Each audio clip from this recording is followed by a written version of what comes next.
Tunavyozungumzia kwamba Diamond Platinum amewatoa kina Mbosso, amewatoa kina Harmonize, amewatoa kina Rayvanny, tunaomba tuelewane kitu kimoja.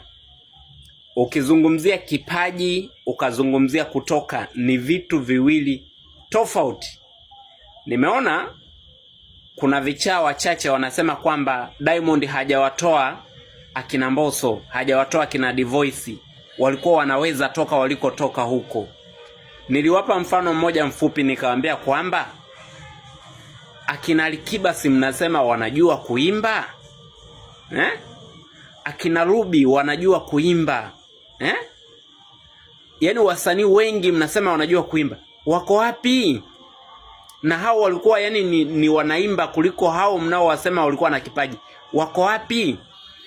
Kwa hiyo kipaji ni kitu kingine, lakini kutoka sehemu fulani kwenda sehemu fulani ni kitu kingine ambacho hawa wasanii wote waliopo WCB hata wapeleke lebo gani wasingefika hapa walipofika.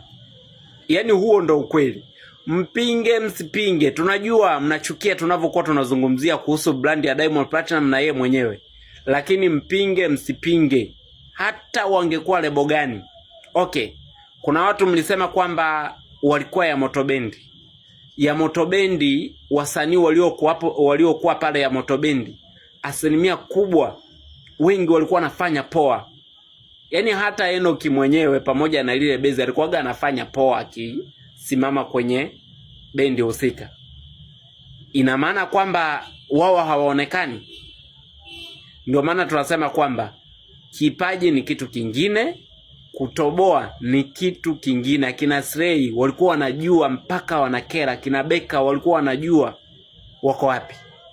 Kwa hiyo kuna muda unatua kwenye mikono ya mtu gani na anajua mziki kiasi gani na atakusupport wewe msanii kwa namna gani.